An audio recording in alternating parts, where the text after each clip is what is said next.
no aceptaremos la exclusión de nuestro pueblo de ese derecho. Mr. Gorbachev, tear down this wall.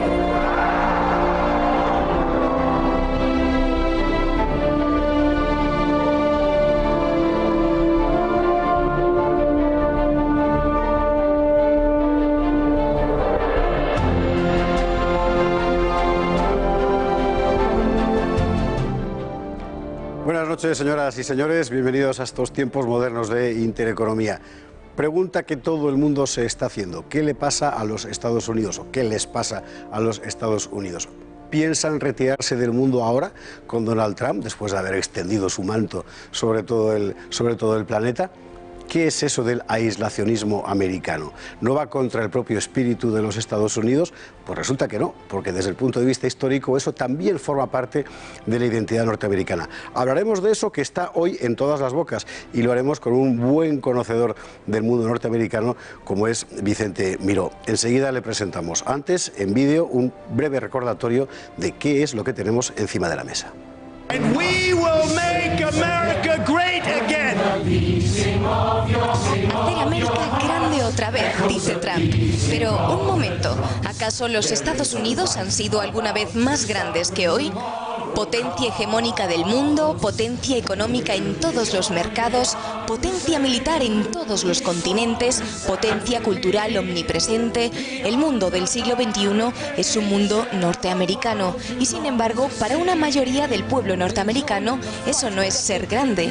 Muchos preferirían que los Estados Unidos se replegaran sobre sí mismos. ¿Qué es la grandeza para un norteamericano? Los Estados Unidos nacieron de una sucesión de huidas. Primero, la de las víctimas de la persecución religiosa en Europa.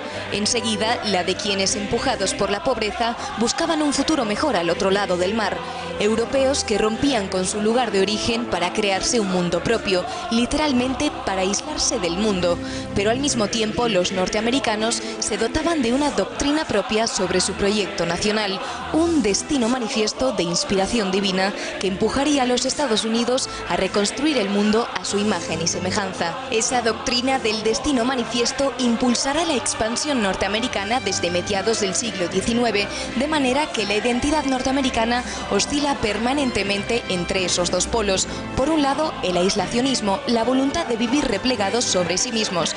Por otro, el expansionismo, la fe en una misión universal. Aislacionismo y expansionismo han chocado reiteradas veces en la historia de los Estados Unidos. Hoy estamos viendo una nueva edición de ese choque. La diferencia es que esta vez lo que está en juego es el destino de todo el mundo. Prepare to receive the true Lord.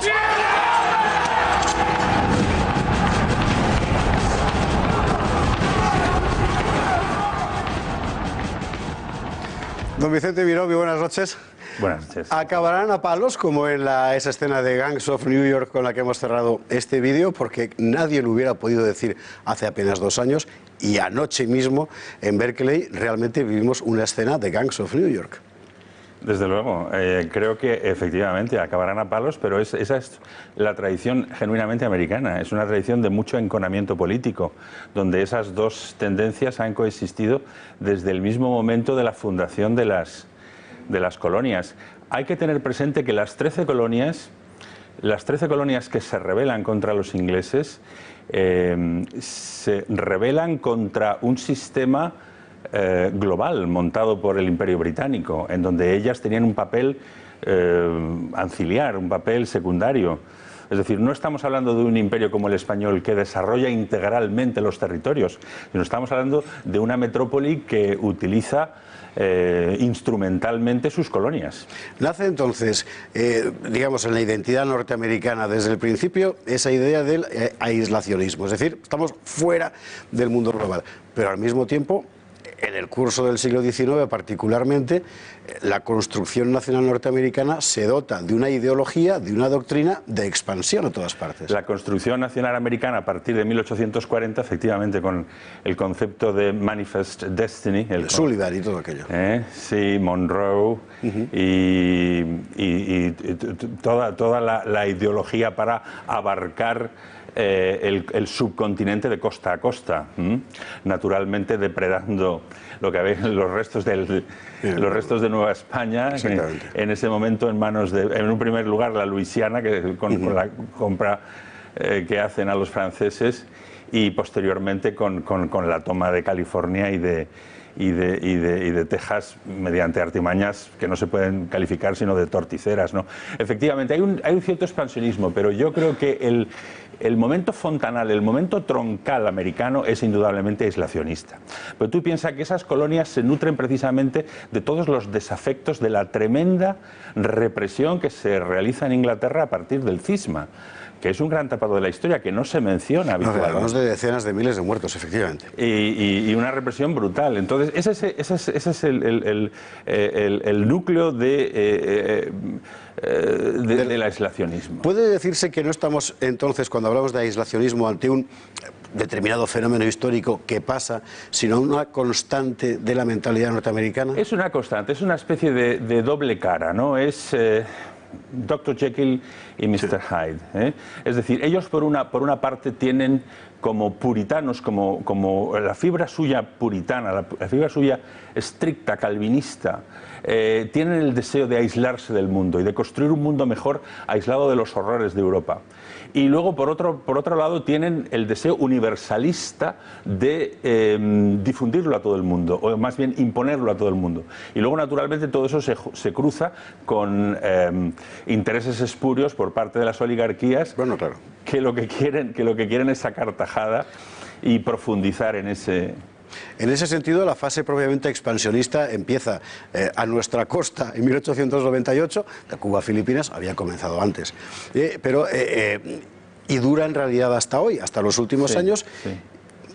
¿Se puede decir que hemos vivido una fase expansionista continua por los Estados Unidos que hoy se frena con la llegada al poder de un hombre que viene a representar el viejo fondo aislacionista, o eso es demasiado simple? Bueno, en mi opinión habría que matizarlo, porque sí que es verdad que en la década de 1890, dijéramos, Estados Unidos se lanza al universo mundo, ¿no? Deja esa expansión propiamente americana, trasvasa los límites y ya empieza a prodigarse, y el principal víctima viene a ser de nuevo España y los restos del Imperio Español. Pero hay retrocesos en esa tendencia. Hay retrocesos. Primero, la Primera Guerra Mundial apenas con calzador consigue Woodrow Wilson meter a Estados Unidos dentro de... Hay una... Las malas lenguas dicen que fue obra de una obra forzada de un tal Untermeyer, que fue allí a Woodrow Wilson con el cuento de que su mujer le había... de que él iba a exponer a su mujer una serie de infidelidades de Woodrow Wilson, etcétera, etcétera. Sí, efectivamente. Bueno, está bien eso. Como argumento de convicción diplomática es importante. Sea como fuere, se produjo, claro, porque piensa que él había hecho toda su campaña jurando y perjurando que no iban a entrar jamás en la guerra mundial.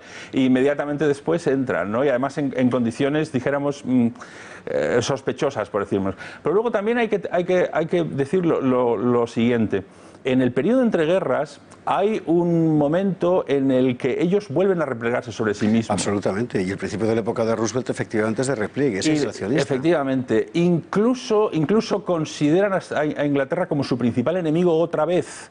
Y hay un documento muy interesante, redescubierto en 1970, que es sobre planes para defender el suelo patrio en contra de los ingleses. En contra de los ingleses, ¿no? Podemos decir que será una simplificación seguramente, pero por eso te lo pongo encima para que tú me lo corrijas. ¿Podemos decir que el pueblo en general en Estados Unidos tiene un fondo de carácter aislacionista y las élites, por el contrario, tienen un ánimo de carácter más expansionista? Yo creo que esa simplificación podría ser aceptada, en mi opinión, sí, verdaderamente. Porque lo que quiere el americano popular es que le dejen tranquilo y trabajar. Él lo que quiere es, dijéramos, dedicarse a a ganarse el lugar en la tierra con el sudor de su frente, que es un ideal muy bíblico, muy puritano. Muy bíblico, muy puritano, muy protestante, ¿no? Entonces él lo que quiere es, efectivamente, y todos los intentos aislacionistas de una manera u otra han estado involucrados o las élites o los extranjeros. Claro. En el día de hoy, con Donald Trump de presidente de los Estados Unidos, y teniendo en cuenta lo que son hoy los Estados Unidos, ¿es posible, sería posible realmente un retorno a una política más o menos aislacionista? Bueno, yo creo que completamente aislacionista no, por supuesto que no, por la propia geopolítica del país, de Estados Unidos, ¿no? Pero sí de un atemperamiento, de una bajada de pistón, de este imperialismo desbocado que Estados Unidos ha hecho gala desde final de la Segunda Guerra Mundial, pero que ya estaba ínsito dentro de los acuerdos entre Churchill y Roosevelt. Hay que recordar en ese sentido la Carta Atlántica, The Atlantic Charter.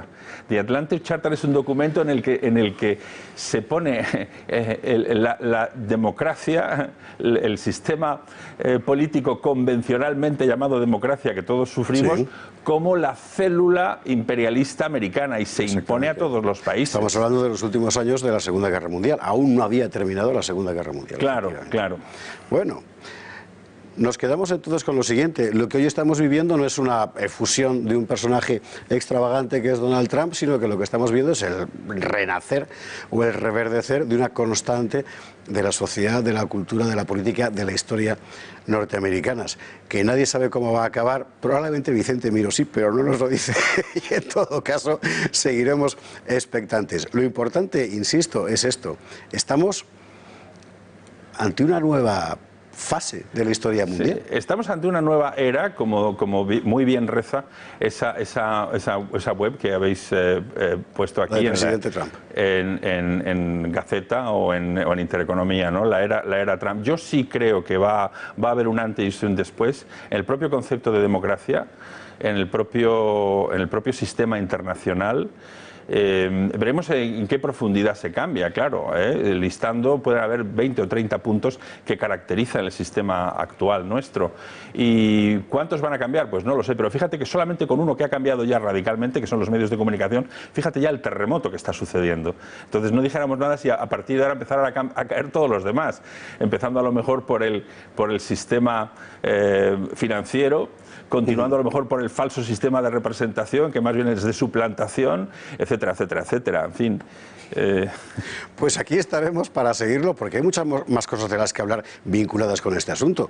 Cómo se construye el nuevo orden mundial, el orden financiero internacional y todas esas cosas. Hoy no hay tiempo para más, pero en programas próximos hablaremos de estos y de otros asuntos muy vinculados a esto que hemos visto hoy. Es decir, la presencia en la mentalidad norteamericana de un polo expansionista y de otro polo, al contrario, aislacionista. Muchísimas gracias por estar ahí, y mañana a partir de las 9:30 más aquí en Tiempos Modernos.